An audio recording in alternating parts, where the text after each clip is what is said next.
Hey hi guys, இன்னைக்கு நான் பார்க்க போறது கொஞ்சம் டிஃப்ரெண்டான ஒரு மூவி. இந்த படத்தோட ஒன்லைனர்னு பார்த்தா, ஈஜிப்ட்ல பிரமிட்ஸா ஆராய்ச்சி பண்ண வந்த ஆர்கியாலஜிஸ்ட் அங்க இருக்கிற மத்த கிசா பிரமிட்ஸை விட ரொம்ப வித்தியாசமா மண்ணுக்குள்ள புதைஞ்சு கிடக்குற ஒரு பிரமிட கண்டுபிடிக்கிறாங்க. மத்த பிரமிட்டை விட இது ரொம்ப வித்தியாசமா இருக்கிறதுனால அதுக்கு உள்ள என்ன இருக்கு அதை நாம தெரிஞ்சுக்கணும் அப்படின்னு இவங்க நினைக்கும் போது ஒவ்வொருத்தரா அதுக்குள்ள அவங்க போக ஆரம்பிக்கிறாங்க. அப்படி வந்து அதுக்குள்ள இவங்க போய் அங்க இருக்கிற எல்லா விஷயங்களும் பார்க்கும்போது இது வரைக்கும் அவங்க பார்த்ததுலயே இது ரொம்பவும் ஆச்சரியப்படுத்துற விதமா இருக்கு. சரி, இவங்க வந்த வேலை முடிஞ்சிருச்சு, அதனால அங்கிருந்த கிளம்பலாம் அப்படின்னு பார்க்கும்போது தெரியாதனமா அந்த பிரமிட்ல இருக்கிற ஒரு டிராப்ல வந்து மாட்டிக்கிறாங்க. இவங்க அந்த டிராப்னால அந்த பிரமிடோட அடிப்பகுதிக்கே போயிருவாங்க.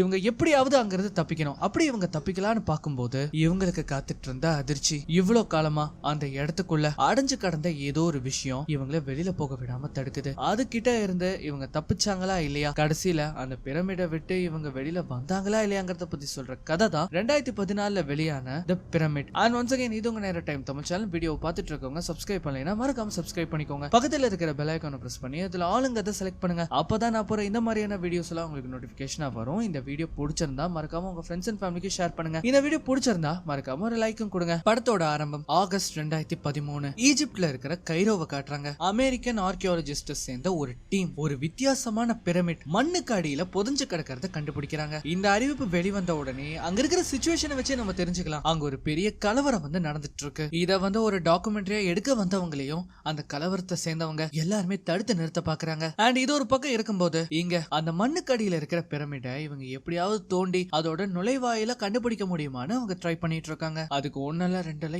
ஏகப்பட்ட பேர் அங்க வேலையும் செய்யறாங்க. இதோ இவங்க இருக்காங்க இல்லையா, இவங்க பேரு வந்து சன்னி. இவங்க தான் இந்த இடத்தோட ரிப்போர்ட்டர். இவங்களை ஷூட் பண்ணிட்டு இருக்கிற கேமராமேன் பேரு வந்து ஃபிட்ஸி. இதோ இவங்களுக்கு பின்னாடி இருக்கு இல்லையா, இதுதான் அந்த பிரமிட். இது வந்து மத்த பிரமிட காட்டிலோ ரொம்ப வித்தியாசமானதுன்னு நான் சொல்லியிருந்தேன் இல்லையா. அது ஏன்னா மத்த எல்லா பிரமிடுக்கும் 4 சைட்ஸ் இருக்கும், ஆனா இதுக்கோ வெறும் 3 சைட்ஸ் மட்டும் தான் இருக்கு. மத்த கிசா பிரமிட்ஸ் கூட இந்த அளவுக்கு ரொம்பவும் வெளிப்படையா எங்கேயுமே தென்படல. இவங்க இப்படி வந்து இத பேட்டி எடுத்துட்டு இருக்கும் போது அந்த இடத்துல நிறைய நாய்கள் குலைக்கிற சத்தம் வந்து கேக்குது. இவங்களுக்கு ஒண்ணுமே புரியல எதுக்காக இந்த இடத்துல நாய்கள் இருந்து. இவங்க இந்த பிரமிட தோண்டும் போது மட்டும் குறைக்குதுங்க. இப்ப அப்படியே கட் பண்ணா இங்க இதோ இவர் இருக்காரு இல்லையா, இவர் தான் ஹால்டன். இவர் ஒரு ஆர்கியாலஜிஸ்ட். அப்புறம் இவங்க பேரு நோரா, இவங்களும் ஒரு ஆர்கியாலஜிஸ்ட். ஹால்டன் இருக்காரு இல்லையா, அவரோட பொண்ணு தான் இவங்க. பிட்ஸி வந்து அவங்கள ரெடி பண்ணிட்டு இருக்கான். இதுக்காகனா அடுத்த இன்டர்வியூக்காக. ஆக்சுவலி கிங் ஆஃப் ஆக்னட்டான் அப்படின்னு ஒரு பிரமிட் இருக்கும், அது வந்து அழிஞ்சு போயிருக்கும். இவங்க வந்து அந்த அழிஞ்சு போன பிரமிட தான் இவங்க கண்டுபிடிச்சிருப்பேன்னு இவங்க நினைச்சிருப்பாங்க. ஆனா அது இது கிடையாது. நம்ம எல்லாருக்குமே இப்போ ஒரு கேள்வி வரும், அதாவது மண்ணுக்குள்ள இருக்கிற பிரமிட இவங்க எப்படி கண்டுபிடிச்சிருப்பாங்க. ஆக்சுவலி இதுக்கு இவங்க சேட்டலைட்டை தான் பயன்படுத்தி இருக்காங்க. அப்படி அந்த சேட்டலைட்டை வச்சு ஸ்பெசிபிக்கா இந்த ஆல்டிடியூட்ல இவங்க செக் பண்ணி பார்க்கும்போது மத்த மணல்களை விட இந்த இடத்துல கொஞ்சம் திக்னஸ் ஜாஸ்தியா இருக்கிறத இவங்க கவனிக்கிறாங்க. அப்படி வந்து அவங்க ஆராய்ச்சி பண்ணும்போது அதுக்குள்ள இன்னொரு பிரமிட் இருக்கிறத இவங்க கண்டுபிடிச்சிருப்பாங்க. அது மட்டும் இல்லாம மத்த பிரமிட்ல நுழைவாயில் அதோட அடியில தான் இருக்கும், ஆனா இதுல கொஞ்சம் மேல இருக்கிறத இவங்க கண்டுபிடிக்கிறாங்க. ஆனா இவங்களுக்கு ஆச்சரியத்தக்க விஷயம் என்னன்னா, அந்த பிரமிடோட நுழைவாயில் என்னமோ மேலதான் இருக்கும், ஆனா அதை சுத்தி மண் இருக்கு இல்லையா, ஆல்ரெடி அந்த மண்ணுல வந்து ஒரு சுரங்கத்தை அவங்க உருவாக்கி இருக்காங்க. ஆனா அது யாரு உருவாக்குனாங்க என்ன இவங்களுக்கு தெரியாது. இப்ப அதுக்கப்புறமா ராத்திரி ஆகுது. இதான் இவன் இருக்கான் இல்லையா, இவன் பேரு வந்து ஜஹீர், நோராவோட பாய் ஃப்ரெண்ட். இவன் நம்ம பசங்க எல்லார்கிட்டையும் அவனோட ரோபோட்டை வந்து இன்ட்ரோடியூஸ் பண்ணி வைக்கிறான். அந்த ரோபோட்டோட பேரு வந்து ஷார்ட்டி. ஆக்சுவலி இப்ப இவங்களுக்கு ஒரு ஃபர்ஸ்ட் பிரேக் த்ரூ கிடைச்சதுன்னா கண்டிப்பா அந்த பிரமிட் குள்ள என்ன இருக்குன்னு இவங்க பார்த்தாகணும். அதுக்கு இதை பயன்படுத்தலான்னு அவன் சொல்றான். அது மட்டும் இல்லாம இதை ஒரிஜினலா டிசைன் பண்ணதே நாசா தான். இந்த மார்ஸ்ல அவங்களோட ரோவர்ஸை பயன்படுத்துறதுக்கு இது ரொம்ப உதவியா இருந்தது. இதோட பிரைஸ் கிட்டத்தட்ட $1 மில்லியன் வரும். அண்ட் இப்படியாக இந்த ராத்திரி முடியுதா. அடுத்த நாள் காலையில இவங்களுக்கு ஒரு முதல் பிரேக் த்ரூ கிடைச்சிருக்கு. அந்த இடத்துல வேலை பார்த்த ஒருத்தன், டாக்டர் ஹோல்டன் உடனே வாங்க, நமக்கு ஒரு முதல் பிரேக் த்ரூ கிடைச்சிருக்கு அப்படின்னு அவன் சொல்றான். உடனே இவங்க எல்லாரும் வேக வேகமா ஓடி போறாங்க. அப்படி இவங்க போய் பார்க்கும்போது அந்த இடத்துல ஒரு நுழைவாயில் இருக்கும், அது வந்து கற்களால அடைஞ்சிருக்கு. அதை ஒருத்தர் ஓபன் பண்ணவும் ட்ரை பண்ணிட்டு இருக்காரு. எப்படி வந்து அவர் ஓபன் பண்ணிட்டு இருக்கும் போது இப்ப என்ன ஆகுதுன்னா, அதுக்குள்ள இருந்து வந்த ஒரு பாய்சனஸ் கேஸ் அவர் மேலேயே அது வந்து பாயுது. அது அவர் மேல பட்ட உடனே அவருக்கு என்ன ஆச்சுன்னே தெரியல. அவர் ஒரு மாதிரி பித்து பிடிச்ச மாதிரி நடந்துக்கிறாரு. ஆனா அவரை உடனே கொண்டுட்டு போய் ட்ரீட்மெண்ட் பண்ணனால அவருக்கு எதுவுமே ஆகல, அவரு உயிர் பழிச்சுப்பாரு. இது என்னது அப்படின்னு கேட்கும்போது அதுக்கு ஹால்டன் என்ன சொல்றாருன்னா, அது வந்து ஆஸ்பர்கிலஸ் அப்படின்னு சொல்றாரு. ஆக்சுவலி ஒரு மூடப்பட்ட குகையில விஷம் நிறைஞ்ச காத்து வந்து அடப்பட்டு கிடக்கும். பொதுவா எல்லா மூடப்பட்ட குகையிலையும் இது வந்து இப்படி இருக்கிறது காமன் தான். இப்படி வந்து இவங்க இத இதை பத்தி பேசிட்டு இருக்கும்போது அந்த இடத்துக்கு ஒருத்தர் வேக வேகமா வரான். அவன் ஒரு விஷயத்த ஹோல்டன் கிட்ட சொல்லியிருப்பான். அதை கேட்டுட்டு அவரு வேக வேகமா ஓடுறாரு. பின்னாடியே நம்ம பசங்களும் போறாங்க. ஆக்சுவலி என்னன்னு பார்த்தா அமெரிக்கன் கவர்மெண்ட் உடனடியா இவங்களை இந்த ப்ராஜெக்டை இங்கேயே கைவிட சொல்லியிருக்காங்க. இன்னும் 24 மணி நேரத்துல இவங்க எப்படியாவது இங்க இருந்து வெளியில போயே ஆகணும். ஆனா எதுக்காக இப்ப போய் நாங்க இதை நிறுத்தணும்? இங்க பாருங்க, உங்களுக்கு கைரோல என்ன நடக்குதுன்னு நல்லாவே தெரியும். மிலிட்டரிக்கும் ப்ரொடெஸ்டர்ஸ்க்கும் நடக்கிற இது ஒரு பெரிய வார் மாதிரி, கிட்டத்தட்ட இது சிவில் வாரா கூட மாறதுக்கு வாய்ப்பு இருக்குங்கிறாங்க. ஆனா நாங்க கைரோல இல்லையே, நாங்க பாலைவனத்தோட நடுவுல இருக்கோம். ஆனா நாங்க இவ்வளவு தூரம் வந்துட்டோம், இப்ப போய் இதை கைவிட சொன்னா எப்படி? எனக்கு வேற வழி தெரியல. இது கவர்மெண்டோட ஆர்டர். தயவு செஞ்சு 24 மணி நேரம் தான் உங்களுக்கு டைம். அதனால அதுக்குள்ள இந்த இடத்தை எல்லாமே பேக்கப் பண்ணிட்டு இங்க இருந்து கிளம்புங்க அப்படின்னு அவர் சொல்றாரு. அண்ட் அதனால இவங்களுக்கு வேற வழியே கிடையாது. அங்க இருந்து அவங்க கிளம்பிட்டு ஆகணும். அதனாலே அந்த ப்ராஜெக்ட் அங்கேயே கைவிட போறாங்க. ஆனா நம்ம ஹீரோயின் நோரா அவங்களுக்கு இதுல சுத்தமா விருப்பமே கிடையாது. ஏன்னா இவ்வளவு தூரம் வந்துட்டோம் இல்லையா, உள்ள அட்லீஸ்ட் என்னதான் இருக்குன்னு பாக்குறதுக்காக நாம வேணும்னா ஷார்ட்டியை வேணா உள்ள அனுப்பி பாப்போமா அப்படின்னு அவங்க அப்பா கிட்ட கேக்குறாங்க. ஆனா அதுக்கு அவங்க அப்பா ஒத்துக்கிற மாதிரி தெரியல. ஏன்னா கவர்மெண்டோட ஆர்டரை மீறி இவங்க எதுவுமே பண்ணக்கூடாது. ஆனா அவங்க அவ்வளவு தூரம் சொல்றதுனால அவங்க அப்பாவே மனசு மாதிரி இதுக்கு சரின்னு ஒத்துக்கிறாரு. அதுக்காக இவங்க எல்லா வேலையும் பண்ணிட்டு இருக்கும் போது அந்த இடத்துக்கு பயங்கர கோவத்தோட ஒரு மிலிட்டரி ஆபீசர் வராரு. அவர் பேரு ஷடிட். இங்க இருக்கிறதுலே ஜகீருக்கு மட்டும்தான் அவரோட பாஷை தெரியும். அதனால அவரு பேசி அவரை கன்வின்ஸ் பண்ண ட்ரை பண்றாரு. ஆனா தலைவன் என்ன சொல்ல வரானா, எங்க பாரு, உங்களுக்கு ஆல்ரெடி ஆர்டர் வந்துருச்சுல, ஒழுங்கு மரியாதையா இது எல்லாத்தையுமே பேக் பண்ணிட்டு இங்க இருந்து கிளம்புற வேலையை பாருங்க, இல்லைன்னா இங்க என்ன நடக்கும்னு எனக்கே தெரியாது. இதை கேட்டுட்டு நம்ம ஹால்டன், எங்க பாரு ஜகீர், அவர்கிட்ட சொல்லு, நாளைக்கு விடியறதுக்குள்ள நாங்க இங்க இருக்க மாட்டோம், இங்க இருந்து கிளம்பிடுவோம்னு சொல்லு. அந்த மாதிரி அவன் சொல்லும் போது இதை கேட்டுட்டு தலைவன் அங்கிருந்து போயிருவாப்ல. அவர் போனதுக்கு அப்புறமா நம்ம பசங்க எல்லாருமே ஷார்ட்டிய அந்த குகைக்குள்ள அனுப்புறாங்க. அதாவது இந்த சுரங்கம் நேரா அந்த பிரமிடோட கனெக்ட் ஆகும். அப்படி அது போகும்போது முன்னாடி ஒரு பெரிய பள்ளம் இருக்கும். ஆனா அதுக்கு பக்கத்திலேயே அந்த பிரமிடோட நுழைவாயில அவங்க கண்டுபிடிச்சாங்க. அந்த என்ட்ரன்ஸ்ல நிறைய கல்வெட்டுகள் இருக்கிறத அவங்க பாக்குறாங்க. அந்த கல்வெட்டுகளை இவங்க டிரான்ஸ்லேட் பண்ணா அது அண்டர் வேர்ல்டுக்கான பாத்வே அப்படின்னு அதுல போட்டிருக்கு. ஆனா இவங்க அந்த என்ட்ரன்ஸ்லயே இருக்காம அந்த ஷார்ட்டிய இன்னும் அதுக்குள்ள அனுப்ப பாக்குறாங்க. அங்க இருக்கிற எல்லா சிம்பிள்ஸும் பார்க்கும்போது ஹால்டன் என்ன சொல்றாருன்னா, எங்க பாரு, அது என்னன்னு தெரியுதா உங்களுக்கு? அது ஒசைரிஸோட சிம்பிள்ஸ். ஒசைரிஸ்னா யாரு? ஆஃப்டர் லைஃபோட கடவுள். இது எல்லாமே ஈஜிப்டோட ஃபர்ஸ்ட் ஃபேரோவால இது நியமிக்கப்பட்டது. இவங்க மேலும் அந்த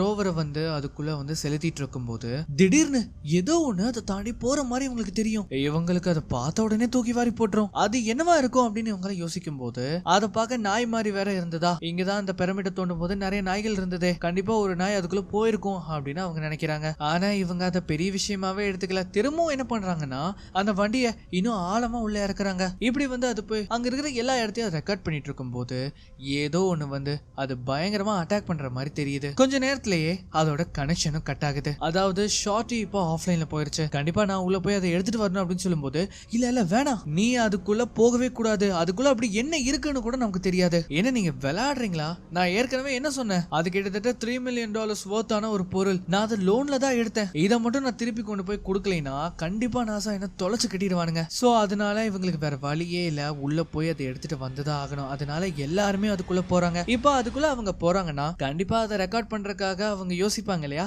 அதனால அதுக்கான எல்லா செட்டப்பையுமே அவங்க ரெடி பண்றாங்க. இப்படி இவங்க ரெடி ஆயிட்டு இருக்கும் போது அந்த இடத்துக்கு தலைவன் மறுபடியும் வரான். ஏன்டா நான் உங்ககிட்ட எவ்வளவு தடவை சொல்லிட்டு போனேன், இன்னும் நீங்க இங்க இருந்து கிளம்பலையா? இப்ப நீங்க அந்த பிரமிட்குள்ள வேற போக பாக்குறீங்க, அதுக்குள்ள நீங்க போகவே கூடாது. ஆனா ஜகீர் அவனை எப்படியோ பேசி கன்வின்ஸ் பண்ணி அங்கிருந்து அனுப்பிச்சு வச்சிடறான். அவங்களுக்கு அவன் கொடுத்த நேரமே வெறும் 2 மணி நேரம் தான். அதுக்குள்ள ஷார்ட்டியை இவங்க எப்படியாவது திரும்ப மீட் எடுத்துட்டு வரணும். அதனால இவங்க என்ன பண்றாங்கன்னா அந்த சுரங்கத்துக்குள்ள இவங்க போக ரெடி ஆகுறாங்க.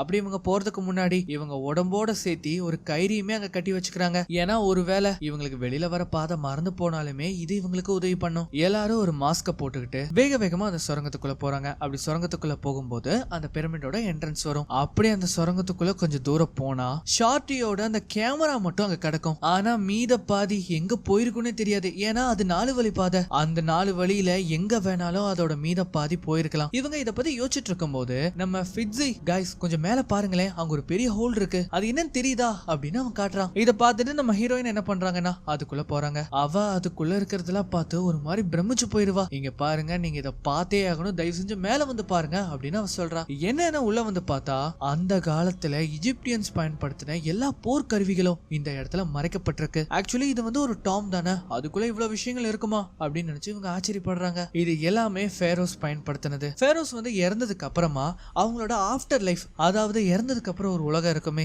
அதுல இவங்களுக்கு இது பயன்படுங்கிறதுக்காக நம்பிக்கைக்காக இதை இங்க வச்சிருக்காங்க. அது மட்டும் இல்லாம அங்க 1-2 ஆயுதங்கள் உடைஞ்சு வேற கிடக்குது. ஹால்டன் என்ன பண்றாருன்னா லைட் ஆஃப் பண்ண சொல்றாரு.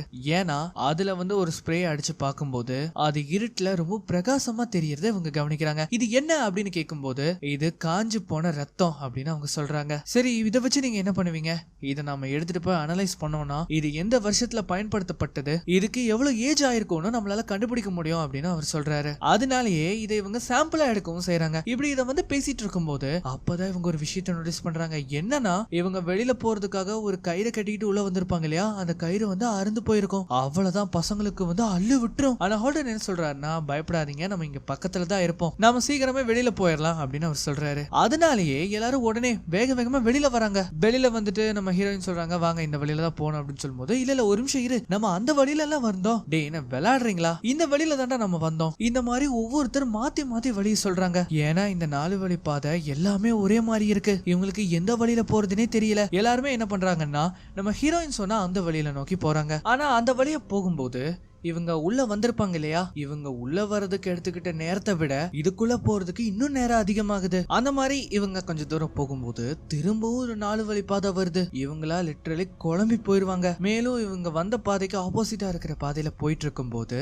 இவங்க ஒரு பெரிய பாக்ஸ் மாதிரி இருக்கிற ஏரியாக்கு வராங்க. அந்த இடத்துல எதுவுமே இருக்காது, 2-3 டிராயிங்ஸ் தவிர. அப்படி வந்து இவங்க சுத்தி மாத்தி பார்த்துட்டு இருக்கும் போது ஜஹீர் கனுக்கு அவனோட ஷார்ட்டி வந்து தெரியும். என்னன்னு பார்த்தா அது ஒரு மாதிரி செதஞ்ச நிலைமையில இருக்கு. இவன் வேற அதை போய் எடுக்கிறதுக்கு வேற அங்க போயிருவான். ஆனா அந்த சமயத்துல தான் இவங்க கவனிக்கிறாங்க, மேல அந்த சீலிங் கிராக் விடுற மாதிரி தெரியுது. அந்த மேல இருக்கிற சில பாகங்கள் வந்து உடஞ்சு கீழே விழுகும் போது அந்த இடமும் கிராக் விடுது. லிட்டரலி இப்ப இவங்க ஒரு அடி எடுத்து வச்சா கூட அந்த இடம் உடஞ்சு கீழே விழுந்துரும். இவங்களும் சேர்ந்து கீழே விழுந்துட வேண்டியதுதான். அதனாலேயே இவங்க ரொம்ப கவனமா அவங்க அடியை வந்து எடுத்து வைக்கிறாங்க. ஹால்டன் என்ன சொல்றாருன்னா, இங்க பாரு ஃபிட்ஸி, மெதுவா கால் எடுத்து வா அப்படின்னு அவர் சொல்றாரு. அவர் சொன்ன மாதிரியே அவனும் கால் எடுத்து வைக்கிறான். பார்த்தா அவன் கால் எடுத்து வச்ச உடனே பயங்கரமா அந்த கிராக் வந்து விழுக ஆரம்பிக்குது. இந்த மாதிரி ஜஹீரும் பின்னாடியே வரும்போது ஒரு கட்டத்துல அங்க கிராக் ஏகப்பட்டது விழுந்து அவங்க எல்லாருமே அந்த ஃப்ளோர் உடைஞ்சு கீழே விழுகிறாங்க. அவ்வளவுதான், அப்படியே கேமராவும் கட் ஆயிரும். கீழே விழுந்த உடனே எல்லாரும் எந்திரிப்பாங்க. நல்ல வேளை அவங்க யாருக்கும் எதுவும் ஆயிருக்காது. அது மட்டும் இல்லாம அங்க ரொம்பவே மோசமான ஸ்மெல்லும் அடிக்கும். இவங்க அங்க இருந்து எப்படி தப்பிக்கலாம் அப்படின்னு யோசிச்சுட்டு இருக்கும் போது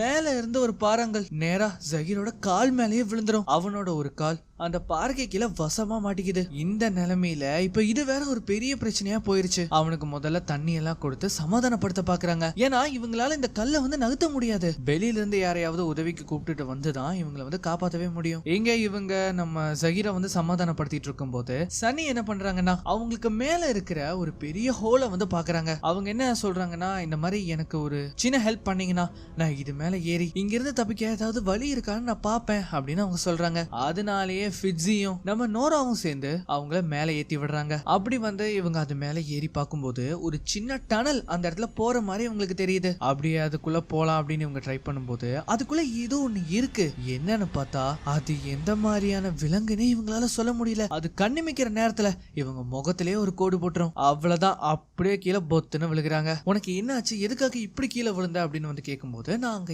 ஏதோ ஒண்ணு பார்த்தேன், அது பாக்குறதுக்கே ரொம்ப வித்தியாசமா இருந்தது, அது என்னோட முகத்திலே இந்த மாதிரி கீறிடுச்சு அப்படின்னு சொல்லும்போது அவங்களுக்கு அது எந்த மாதிரியான விஷயமா இருக்கும்னே அவங்களுக்கு தெரியல. ஆக்சுவலி இவங்களுக்கு அது எப்படி இருக்கும்னே தெரியாது. ஆனா ஷார்ட்டிய ஏதோ ஒரு விஷயம் தாக்குச்சு இல்லையா, அதே தான் நம்ம சன்னியும் தாக்கி இருக்கு. இந்த சமயத்துல தான் ஹால்டன் அங்க இருக்கிற கல்வெட்டுகளை எல்லாம் பார்த்து ஏதோ ஒரு விஷயத்தை வந்து கண்டுபிடிக்கிறாரு. நீங்க அப்படி என்ன கண்டுபிடிச்சீங்க அப்படின்னு ஃபிட்ஸி கேட்கும்போது இது ஒரு வார்னிங் அப்படின்னு அவர் சொல்றாரு. சொல்ல போனா இவங்க இந்த இடத்துக்கு வந்திருக்கவே கூடாதுன்னு அதுல போட்டிருக்கு. இப்ப இவங்களுக்கு என்னதானா பண்ணலாம் அப்படின்னு யோசிக்கும் போது அங்க ஒரு செவுத்து கிட்ட ஏகப்பட்ட மரக்கட்டைகள் இருக்குது இல்லையா. இவங்க என்ன பண்றாங்கன்னா அந்த எல்லா மரக்கட்டையும் எடுத்து கீழே போட்டுட்டு அங்க இருக்கிற கல்லை நகுத்த ஆரம்பிக்கிறாங்க. அந்த மாதிரி நகுத்துனா அங்க ஒரு செப்பரேட் வே இருக்கிறத அவங்க கண்டுபிடிக்கிறாங்க. அதுக்கப்புறமா என்ன, ஜஹீர் கிட்ட ஒரே ஒரு டார்ச் லைட்டை மட்டும் கொடுத்துட்டு நாங்க போயிட்டு வரோம் அப்படின்னு சொல்லிட்டு அவங்க அங்க இருந்து கிளம்புறாங்க. ஏன்னா இவங்க போய் ஹெல்ப்புக்கு கூட்டிட்டு வந்ததுக்கு அப்புறமா தான் இவனை வந்து காப்பாற்றவே முடியும். இந்த பிரமிட்ல மோஸ்ட்லி எல்லா இடத்துலயுமே கல்வெட்டுகள் வந்து இருக்கும். எல்லாமே ஒவ்வொரு விஷயத்தை வந்து குறிக்கக்கூடியது. அதை வந்து ஹாலண்ட் பாத்துக்கிட்டே வரும்போது அங்க ஏதோ சத்தம் வர்றது இவங்க எல்லாத்துக்குமே கேக்குது. என்னன்னு பார்த்தா அது அந்த சோல்ஜர் ஷடீடோட சத்தம். அவனோட குரல் ஒரு பக்கம் கேட்டுட்டு இருக்கும் போது இந்த பக்கம் இருந்து இன்னொரு பயங்கரமான அழுகுரல் கேக்குது. அதாவது என்ன காப்பாத்துங்க, என்ன காப்பாத்துங்கன்னு. ஆக்சுவலி இது ஜஹீரோட குரல். உடனே நோரா என்ன பண்றாங்கன்னா வேக வேகமா அவனை காப்பாத்துறதுக்காக போறாங்க. பின்னாடியே ஹோல்டனும் போறாரு. ஆனா இவங்க 2 பேர் மட்டும் இங்கே இருக்காங்க. அப்படி வந்து இவங்க அந்த இடத்துக்கு போய் பார்த்தா அந்த இடத்துல ஜஹீரை காணோம். ஒரே ரத்தக்கரைகளா இருக்கு. அவனோட அந்த மாட்டின கால் மட்டும் அந்த இடத்துல துண்டாகி கிடக்கும். இந்த ரத்த நேரம் எங்க போகுதுன்னு பார்த்தா நம்ம சன்னி வந்து ஒரு ஹோல்ல வந்து ஏற ட்ரை பண்ணிருப்பாங்க இல்லையா, அதுக்குள்ள தான் அது வந்து போயிருக்கு. ஆக்சுவலி ஏதோ ஒரு விஷயம் ஜஹீர அந்த இடத்துல இருந்து தரத்தரான்னு எடுத்துட்டு போயிருக்கு. ஆனா அது என்னன்னு தான் இவங்களுக்கு தெரியல. உடனே இவங்க என்ன பண்றாங்கன்னா 2 பேர் அங்க விட்டுட்டு வந்திருப்பாங்க இல்லையா, அவங்க கூட போய் ஜாயின் ஆகுறாங்க. அவங்களும் இவங்க சொல்றத நம்புற மாதிரியே தெரியல. ஏன்னா என்ன வந்து நம்ம ஜஹீர இழுத்துட்டு போச்சுன்னே அவங்களுக்கு தெரியாது. இப்படி வந்து இவங்க பேசிட்டு இருக்கும்போது அங்க தூரத்துல பாருங்களேன் ஏதோ ஒண்ணு இவங்கள கிராஸ் பண்ணி போற மாதிரி தெரியுது. ஆனா டார்ச் அடிச்சு பார்த்தா அங்க எதுவுமே இல்ல. இந்த மாதிரி இவங்க பேசிட்டு இருக்கும்போது அங்க ஒரு சின்ன டனல் இருக்கிறத இவங்க கவனிக்கிறாங்க. உடனே ஒவ்வொருத்தரா அதுக்குள்ள போகவும் பாக்குறாங்க. முதல்ல ஃபிட்ஸி தான் உள்ள போறான். பின்னாடியே எல்லாருமே போக ஆரம்பிக்கிறாங்க. கடைசியில வரதோ நம்ம ஹீரோயின் தான். அப்படி வந்து இவங்க போயிட்டு இருக்கும்போது நம்ம ஹீரோயினுக்கு பின்னாடி இருந்து ஏதோ ஒரு சத்தம் கேட்கறது உங்களுக்கு தெரியுது. எங்க பாருங்க காய்ஸ், ஏதோ நீங்க வர்ற மாதிரி தெரியுது, தயவு செஞ்சு வேகமா போங்க அப்படின்னு அவங்க சொல்றாங்க. ஆனா இவங்க இப்படி போக போக அந்த சத்தம் இன்னும் பயங்கரமா கேட்க ஆரம்பிக்குது. என்னன்னு டார்ச் அடிச்சு பார்த்தா அங்க ஏகப்பட்ட விஷயங்கள் இவங்களை நோக்கி வர்ற மாதிரி இருக்கு. உடனே இவங்க எல்லாருமே வேக வேகமா அதுல இருந்து தப்பிக்க பாக்குறாங்க. அந்த மாதிரி இவங்க வந்து அதை விட்டு வெளியில வரலாம் அப்படின்னு பார்க்கும்போது அந்த இடத்துல அந்த சோல்ஜர் இருக்காப்ல, அவர் என்ன பண்றாருன்னா அவங்களுக்கு ஹெல்ப் பண்றான். அவங்க எல்லாருமே அந்த டனல்ல இருந்து காப்பாத்தினதுக்கு அப்புறமா அவனோட கன்னை எடுத்து அங்க வர எல்லா விலங்குகளையும் அவன் வந்து ஷூட் பண்ண ஆரம்பிக்கிறான். அது கிட்டத்தட்ட பாக்குறதுக்கே போன மாதிரி இருக்குது. எல்லாத்தையும் சுட்டதுக்கு அப்புறமா எல்லாம் அங்க செத்துருச்சா அப்படின்னு அவன் பார்க்கும்போது திடீர்னு இவங்க எதிர்பார்க்காத நேரமா அந்த இடத்துக்கு பெருசா ஒரு விஷயம் வந்து ஒரு மாதிரி செதுச்சு அவனை இழுத்துக்கிட்டு போகுது. உடனே அவங்க எல்லாரும் என்ன பண்றாங்கன்னா அங்க இருக்கிற ஒரு மூலையில எல்லா லைட்ஸையும் ஆஃப் ஆக்கி அமைதியா சத்தம் கூட போடாம அங்க உட்கார்ந்துட்டு இருக்காங்க. இவங்க இந்த மாதிரி அமைதியா இருக்கும்போது கொஞ்ச நேரத்திலேயே அவங்களுக்கு பயங்கரமா கேட்டுட்டு இருந்த சத்தம் அப்படியே விலகி போறதே உங்களுக்கு தெரியுது. மொத்தமா அங்க இருந்து அது போனதுக்கு அப்புறமா இவங்க எல்லாரும் மெதுவா எந்திரிக்கிறாங்க. அப்பதான் நம்ம சனியோட முகத்துல இருக்கிற அந்த கீரலை கட்டுறாங்க. அது என்னாச்சுன்னா பயங்கரமா இன்ஃபெக்ட் ஆயிரும். அந்த சமயத்துல தான் நம்ம ஹால்டன் இருக்காரு இல்லையா, அவரு அங்க இருக்கிற கல்வெட்டுகள் எல்லாத்தையுமே அவர் படிக்க ஆரம்பிக்கிறாரு. அப்படி அதுல என்ன போட்டிருக்குன்னா இது வந்து ஒரு ஃபைனல் ஜட்ஜ்மெண்ட், மனுஷங்களோட சோல்ஸை எடை போட்டு பாக்குறது. ஒரு மனுஷன் இறந்து போனதுக்கு அப்புறமா ஒசைரிஸ் கிட்ட அவனை கூட்டிட்டு போவாங்க. அந்த மாதிரி அவனை கூட்டிட்டு போனதுக்கு அப்புறமா அனுபிஸ் கடவுள் அவனோட இதயத்தை அந்த தராசுல போட்டு வெயிட் பாப்பாரு. அந்த தராசுல அது மட்டும் பேலன்ஸ் ஆயிருச்சுன்னா அவங்க ஆஃப்டர் லைஃபுக்கு போவாங்க. அப்படி வந்து இவங்க பாத்துட்டு இருக்கும் போது பக்கத்துல ஒரு வழி இருக்கும். அது வழியே அவங்க போக ஆரம்பிக்கிறாங்க. அது ஆக்சுவலி ஒரு பெரிய டனல் தான். ஆனா அந்த டனலுக்கு மேல பாருங்களேன் ஏதோ ஒரு மாதிரி வித்தியாசமா வாய் மாதிரியான விஷயங்கள் அங்க நிறைய இருக்கு. நம்ம ஹால்டன் அங்க இருக்கிற விஷயங்கள் எல்லாம் அப்படியே தொட்டு பார்த்துட்டு வரும்போது இவர் தொட்டதுல அங்க ஒரு கல்லு அருந்து விழுந்துரும். இதனால அவங்க வந்த வழி மூடுது. ஏன் டாக்டர் என்ன தொட வேணாம்னு சொல்லிட்டு இப்ப நீங்களே தொட்டு வம்ப விலை கொடுத்து வாங்கிட்டீங்களே. இப்ப இந்த சமயத்துல என்ன ஆகுதுன்னா அந்த வாய் மாதிரியான பகுதி இருக்கு இல்லையா, அதுல இருந்து மணல் வர ஆரம்பிக்குது. அது ஒன்னல்ல ரெண்டல்ல ஏகப்பட்ட இடங்கள்ல இருந்து மணல் வந்து அதிகமா கொட்டுது. இவங்க இனிமேல அங்க இருந்தாங்கன்னா அந்த மணல் எல்லாம் அவங்க மேல கொட்டி அந்த இடத்துல அவங்க இறந்து போயிருவாங்க. அதனாலேயே வேக வேகமா அதுல இருந்து தப்பிக்கிறதுக்காக அங்க ஓடுறாங்க. அப்படி வந்து இவங்க ஓடும்போது பின்னாடி நம்ம ஹீரோயின் வசமா மாட்டிப்பாங்க. அவங்க அப்பா அவளை காப்பாத்துறதுக்காக ட்ரை பண்ணிட்டு இருக்காரு. இந்த இடத்துல சன்னி தான் முதல்ல வெளியில வருவாங்க. அப்படி இவங்க வெளியில வந்து பார்க்கும்போது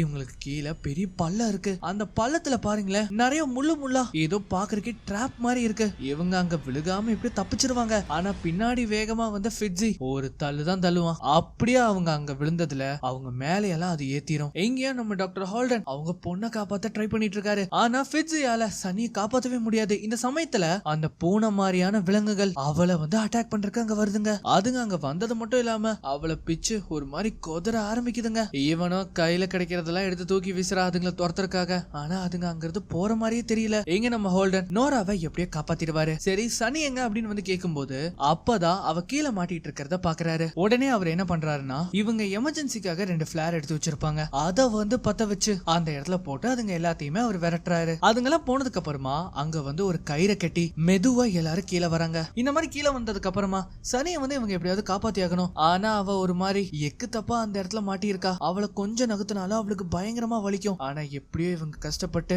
அவளை அப்படி அதுல இருந்து காப்பாத்தலாம் அப்படின்னு ட்ரை பண்ணும்போது அவளால வலி தாங்க முடியாம அந்த இடத்துல அவ இறந்து போயிடுறா. இப்ப இவங்களுக்கு என்ன பண்றதுன்னே தெரியல. இந்த சமயத்துலதான் நம்ம ஹீரோயின் ஹால்டனோட கழுத்துல இன்ஃபெக்ஷன் ஆயிருக்கிறத அவ சொல்றா. ஆக்சுவலி இவருக்கு மட்டும் இல்ல இங்க இருக்கவங்க எல்லாருமே இன்ஃபெக்ட் ஆயிருக்காங்க. நம்ம ஃபிட்ஸியா இருக்கட்டும் அவங்க கையில பாருங்களேன் பயங்கரமா அந்த பாய்சன் வந்து மேல ஏறுது. இவங்களுக்கு இப்ப இங்க இருந்து தப்பிக்கணும். பக்கத்திலே ஒரு சின்ன டனல் இருக்கும். அது வழியே அவங்க போகும்போது இவங்க எங்க ஆரம்பிச்சாங்களோ அதே இடத்துக்கு வந்து சேர்றாங்க. இவங்க சுத்தி சுத்தி ஒரே இடத்துக்கு வர்றத பார்த்து இவங்க ஒரு மாதிரி குழம்பி போய் நிக்கிறாங்க. அதனாலே இவங்க திரும்ப என்ன பண்றாங்கன்னா இங்க இருந்து எப்படி தப்பிக்கிறதுன்னு யோசிக்க ஆரம்பிக்கிறாங்க. ஏன்னா அங்க இருக்கிறது ஒரு டெட் எண்ட், இந்த பக்கமும் அது ஒரு சாண்ட் ட்ராப். இந்த சோல்ஜர் எப்படியோ இந்த இடத்துக்கு வந்திருக்கான். அப்படி பார்த்தா கண்டிப்பா இங்க இருந்து தப்பிக்கிறதுக்கு ஒரு வழி இருக்கும். அந்த சமயத்துல தான் ஷார்ட்டியோட ஒரு சில பாகங்கள் அங்க இருக்கும். ஆக்சுவலி அங்க இருக்கிறது ஒரு டிரான்ஸ்மிட்டர். இதை வச்சு நம்ம ஃபிட்ஸி என்ன பிளான் பண்றானா நாம இதை என் கேமராவோட கனெக்ட் பண்ணி வெளியில இருக்கிற கண்ட்ரோலருக்கு ஒரு சிக்னல் அனுப்பலாம். இதை வந்து கண்டிப்பா யாராவது யாராவது பாப்பாங்கன்னு நான் சொல்லல. ஆனா அந்த கண்ட்ரோலருக்கு சிக்னல் போச்சுன்னா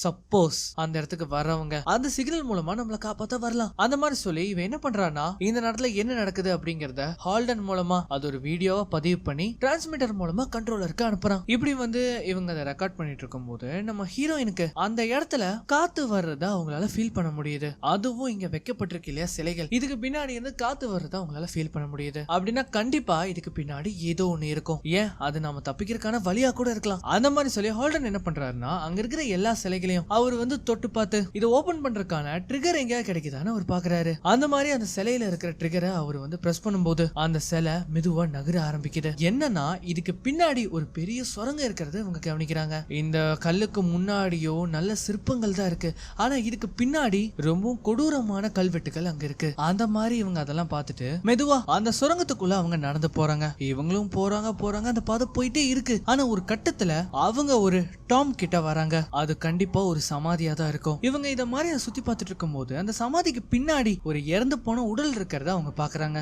அவங்க உடம்பு அழுகிற நிலைமையில இருக்கு, ஆனா அவங்களோட இதயம் யாரோ பிச்சு எடுத்த மாதிரி இருக்கு. அந்த சமயத்துல தான் அவர்கிட்ட ஒரு டைரியுமே இருக்கு. அதை எடுத்து பார்க்கும்போது அதுல அப்படி என்ன போட்டிருக்குன்னா இந்த பிரமிடுக்கு இவங்க தான் முதலா வந்திருப்போம் அப்படின்னு நினைச்சிருப்பாங்க. ஆனா இவங்களுக்கு முன்னாடியே இந்த இறந்து போனவர் இங்க வந்திருக்காரு. இதெல்லாம் இவங்க படிச்சு பார்த்துட்டு இருக்கும் போது நம்ம ஹால்டன் என்ன சொல்றாருன்னா இங்க பாரு, படிச்சதெல்லாம் போதும், கண்டிப்பா இங்க இருந்து தப்பிக்கிறதுக்கான ஒரு வழி இருக்கும் அப்படின்னு அவர் சொல்ல வர்றதுக்குள்ள பின்னாடி இருந்து ஒரு பெரிய கை வந்து அவரோட உடம்ப தொலைச்சு அவரோட இதயத்தை வெளியில எடுக்குது. இத பார்த்த உடனே எல்லாருக்கும் தூக்கி வாரி போட்டுரும். ஹால்டானோட இதயம் அதோட கையில துடிக்கிறத அவர் பாக்குறாரு. இத பார்த்த உடனே பயந்து போய் ஃபிட்ஸி என்ன பண்றானா நம்ம ஹீரோயினை கூட்டிட்டு வேகமா அங்கிருந்து தப்பிச்சு போக பாக்குறான். ஆனா அவங்க அப்படி அங்க போகும்போது அந்த வாயில் வந்து அடைஞ்சு கிடக்குது. இவங்களுக்கா என்ன பண்றதுன்னே தெரியல. பசமா இங்க அவங்க மாட்டிக்கிட்டாங்க. இவங்களுக்கு என்ன பண்றதுன்னே தெரியல. இந்த சமயத்துல ஃபிட்ஸி என்ன பண்றானா சும்மா இல்லாம லைட்ஸ் ஆஃப் பண்ணிட்டு நைட் விஷன் கேமராவை எடுத்துட்டு திரும்பவும் அதே இடத்துக்கு போறான். அந்த மாதிரி அவன் போய் பார்க்கும்போது அங்க ஹால்டால அந்த மிருகம் ஒரு தராசுல கட்டி வச்சிருக்கிறத அவன் கவனிக்கிறான். அந்த மிருகத்தை பாக்குறதுக்கே ரொம்ப கொடூரமா இருக்கு. அது என்ன பண்ணுதுன்னா அவரோட இதயத்தை அந்த தராசுல வைக்குது. அந்த மாதிரி அவரோட இதயம் அந்த தராசுல சமமா இல்லாதனால அவரு அந்த இடத்துலயே ஒரு மாதிரி அழிஞ்சு போய் இறந்து போறாரு. இத வந்து இவன் ஷூட் பண்ணிட்டு இருக்கும் போது திடீர்னு அது அந்த பக்கமா வர்ற மாதிரி தெரியுது. உடனே இவனும் என்ன பண்றான்னா அது கிட்ட இருந்து தப்பிக்க பாப்பான். ஆனா அதுவோ நம்ம ஹீரோயின் இருக்கிற இடத்தை நோக்கி அது போகுது. நம்ம ஹீரோயின் அதை வர்றதை பார்த்துட்டு வாயை மூடிட்டு அமைதியா அங்க இருக்காங்க. அது என்ன பண்ணுதுன்னா அந்த டோரை ஓபன் பண்ணி அங்கிருந்து வெளியில போகுது. அது போன உடனே அந்த இடத்துக்கு வந்த ஃபிட்ஸி நம்ம ஹீரோயினை பிடிச்சி இங்க பாரு, பயப்படாத, நான் தான் அங்க நடந்தது எல்லாத்தையும் நான் வீடியோ எடுத்திருக்கேன் அப்படின்னு சொல்லி அந்த வீடியோவை காட்டுறான். இதை பார்த்துட்டு திரும்பவும் இவங்க என்ன பண்றாங்கன்னா அதே இடத்துக்கு போறாங்க. ஏன்னா இந்த பிரமிடோட அடிப்பகுதியே இதுதான். இதுக்கப்புறம் இவங்களுக்கு போறதுக்கு வழியே கிடையாது. நம்ம ஹீரோயின் அவங்க அப்பாவோட சடலத்தை பார்த்துட்டு ஒரு மாதிரி பயங்கரமா அழுகுறாங்க. ஆனா அந்த சமயத்துல தான் அந்த கல்லறை இருக்கு இல்லையா, அதுல இருக்கிற கல்வெட்டுகளை அவங்க பாக்குறாங்க. அதை பார்க்கும்போது அவங்களுக்கு ஏதோ ஒரு விஷயம் வந்து தெரிய வருது. இது வந்து ஒசைரிஸோட ஸ்டோரிய இது சொல்ல வருது. நீங்க கொஞ்ச நேரத்துக்கு முன்னாடி இங்க இருக்கிறது அனுபிஸ்ல சொன்னீங்க. அனுபிஸோட கடவுள் தான் ஒசைரிஸ், இல்லைன்னா ஒரு கிரியேட்டரா கூட இருக்கலாம். ஆக்சுவலி இங்க என்ன பண்ணிட்டு இருக்காங்கன்னா இறந்து போனவங்களோட இதயத்தை எடுத்து தராசுல வச்சு அதை அளந்து பார்த்து அது சமமா இருந்ததுன்னா அவங்களுக்கு ஆஃப்டர் லைஃப்ல வாழ்க்கை இருக்குங்கிறத இங்கேயே நியமிப்பாங்க. அப்படி சப்போஸ் அவங்களோட தராசுல அவங்களோட இதயம் இம்பேலன்ஸா இருந்தா இவங்க வாழ்க்கை முழுக்க இங்கேயே ஒரு மாதிரி நடைப்பிணமா இங்க இருக்க வேண்டியதுதான் அப்படின்னு ஒரு சாபமும் வழங்குவாங்க. கிட்டத்தட்ட அந்த சாபங்கிறது ஒரு ஜெயில் மாதிரி. இத படிச்சு பார்த்துட்டே அப்படியே மேல பாக்குறாங்க. பார்த்தா அந்த இடத்துல நிறைய ஸ்டார்ஸ் அவங்க கவனிக்கிறாங்க. ஒவ்வொரு ஸ்டார்ஸும் ஒவ்வொரு கிரகத்தை குறிக்கும். அந்த மாதிரி அந்த ஒவ்வொரு கிரகங்களும் நேர்கோட்டுக்கு வரும்போது தப்பிக்கிறதுக்கான வழி கிடைக்கும் அப்படின்னு சொல்லிட்டு இவங்க அந்த இடத்துக்கு போறாங்க. பார்த்தா அந்த இடத்துல ரோப் இருக்கிறத அவங்க கவனிக்கிறாங்க. ஆக்சுவலி இது வழியா தான் அந்த சோல்ஜரே இங்க வந்திருப்பான். இத பிளான் பண்ணி இவங்க என்ன பண்றாங்கன்னா மெதுவா அது மேல ஏறி அங்கிருந்து தப்பிக்க பாக்குறாங்க. ரெண்டு பேரும் எப்படியோ கஷ்டப்பட்டு அந்த ரோப்பையும் பிடிக்கிறாங்க. மெதுவா இந்த மாதிரி அவங்க ஏறி போகும்போது கீழே ஏதோ பயங்கரமான சத்தம் கேக்குது. என்னன்னு பார்த்தா அந்த ஜந்து வேகமா இவங்களை துரத்திட்டு வருது. இந்த மாதிரி இவங்க மேல போயிட்டு இருக்கும் போது அது என்ன பண்ணுதுன்னா நம்ம ஃபிட்ஸிய அந்த இடத்துல இருந்து தூக்கிட்டு போயிடும். நம்ம ஹீரோயினும் எப்படியோ ஒரு வழியா கஷ்டப்பட்டு அவங்க அந்த இடத்தை விட்டு வெளியில வந்துருவாங்க. அப்பாடா எப்படியோ ஒரு வழியா வெளியில வந்துட்டோம் அப்படின்னு அவங்க பெருமூச்சு விடும்போது உள்ள இருந்து வந்த அந்த ஜந்து திரும்பவும் அவங்க இழுத்துட்டு உள்ள போகுது. அவ்வளவுதான், இவ்வளவு தூரம் கஷ்டப்பட்டு வந்தது எல்லாம் வீணா போன மாதிரி ஆயிடுச்சு. கண் முடிச்சு பார்க்கும்போது நம்ம ஹீரோயின் அந்த தராசுல கெட்டி வைக்கப்பட்டிருக்காங்க. கீழே பார்த்தாலோ ஃபிட்ஸி இருப்பான். ஃபிட்ஸி எந்திரி, தயவு செஞ்சு எந்திரி அப்படின்னு அவங்க கூப்பிடும் போது அந்த ஜந்து அதோட காலால அவனோட தலையை நசுக்கி அவனை சாகடிக்குது. இப்ப அந்த ஜந்து என்ன பண்ணுதுன்னா நம்ம ஹீரோயினோட சோலை அந்த தராசுல வச்சு அளக்க பாக்குது. இத வந்து பார்த்து இவங்க ரொம்பவே பயந்து போயிடுறாங்க. அந்த சமயத்துல தான் நம்ம ஹீரோயின் கைக்கு அவங்க பாக்கெட்ல வச்சிருந்த கத்தி கிடைக்குது. அத அதை வச்சு அதை கட்டி வச்சிருக்கிற கயிறை அவங்க அறுக்க பாக்குறாங்க. அந்த மிருகம் என்ன பண்ணுதுன்னா நம்ம ஹீரோயினோட இதயத்தை அது எடுக்கலாம் அப்படின்னு பார்க்கும்போது கரெக்டா அந்த நேரத்துல அவங்க அந்த கயிறை அறுத்துட்டு அந்த கத்தியை வச்சு அதை அட்டாக் பண்ணி அங்கிருந்து தப்பிக்க பாக்குறாங்க. ஆனா இந்த சமயத்துல என்ன ஆகுதுன்னா அந்த பூனைகள் இருக்கு இல்லையா, அது வேற அந்த இடத்துக்கு வந்துருங்க. இவங்களுக்கோ இங்க இருந்து தப்பிக்கிறதுக்கு எந்த வழியுமே கிடையாது. ஒரு பக்கமோ அந்த பெரிய ஜந்து, இன்னொரு பக்கம் இந்த பூனைங்க. இப்ப என்னதாண்டா பண்ணலாம் அப்படின்னு யோசிக்கும் போது அந்த பூனைங்க அட்டாக் பண்ண வந்தது நம்ம ஹீரோயினை கிடையாது, அந்த ஜந்துவை தான். அதுங்க எல்லாம் கூட்டமா சேர்ந்து அதை வந்து அட்டாக் பண்ணிட்டு இருக்கும் போது இதுதான் சான்ஸ். நம்ம ஹீரோயின் திரும்பவும் அந்த ரோப் மேல ஏற ட்ரை பண்ணி அங்க இருந்து தப்பிக்க பாக்குறாங்க. அந்த மாதிரி இவங்க அந்த கயிறு மூலமா ஏறி அதுல இருந்து வெளியில வந்து ஒரு வழியா இவங்க உள்ள நுழைஞ்சிருப்பாங்க இல்லையா, அந்த இடத்துக்கிட்ட இவங்க வராங்க. இவங்க கண்ணுக்கு வெளியில இருக்கிற அந்த சூரிய வெளிச்சம் தெரியுது. அப்பாடா தப்பிச்சிட்டோம் அப்படின்னு சொல்லி அங்கிருந்து வெளியில போகும்போது இவங்களால நடக்க முடியாம அந்த இடத்துல கீழே விழுகிறாங்க. அவங்க கையில தான் அந்த கேமராவுமே இருக்கும், அதுவும் ஒரு இடத்துல போய் விழுந்துரும். யாராவது காப்பாத்த வரமாட்டாங்களா அப்படின்னு இவங்க எதிர்பார்த்துட்டு இருக்கும் போது அந்த இடத்துக்கு ஒரு சின்ன பையன் வரான். அவன் என்ன பண்றான்னா அந்த கேமராவை எடுத்து பார்த்துட்டு இருக்கான். நம்ம ஹீரோயினுக்கு இப்பதான் ஒரே சந்தோஷம், ஏன்னா அந்த பையன் வந்துட்டான், இனி நம்ம இங்கிருந்து தப்பிச்சிடலாம் அப்படின்னு அவங்க நினைக்கிறதுக்குள்ள இப்ப என்ன ஆகுதுன்னா பின்னாடி வந்து அந்த ஜந்து அந்த பையனோட சேர்த்தி நம்ம ஹீரோயினா அந்த இடத்துக்கு இழுத்துட்டு போகுது. அண்ட் இப்படி இழுத்துட்டு போகிறதோட இந்த பாடமும் முடிவடையுது. சோ ஒன்ஸ் அகைன் இது உங்க நேரோ டைம் தமிழ் சேனல். வீடியோ பார்த்துட்டு இருக்கவங்க சப்ஸ்கிரைப் பண்ணலைன்னா மறக்காம சப்ஸ்கிரைப் பண்ணிக்கோங்க. பக்கத்துல இருக்கிற பெல் ஐகானை பிரஸ் பண்ணி அதுல ஆளுங்கதை செலக்ட் பண்ணுங்க. அப்பதான் அப்புறம் இந்த மாதிரியான வீடியோஸ் எல்லாம் உங்களுக்கு நோட்டிபிகேஷனா வரும். இந்த வீடியோ பிடிச்சிருந்ததுன்னா மறக்காம உங்க ஃப்ரெண்ட்ஸ் அண்ட் ஃபேமிலிக்கு ஷேர் பண்ணுங்க. இந்த வீடியோ பிடிச்சிருந்தா மறக்காம ஒரு லைக்கும் கொடுங்க. இன்னொரு வீடியோல மீண்டும் சந்திக்கலாம்.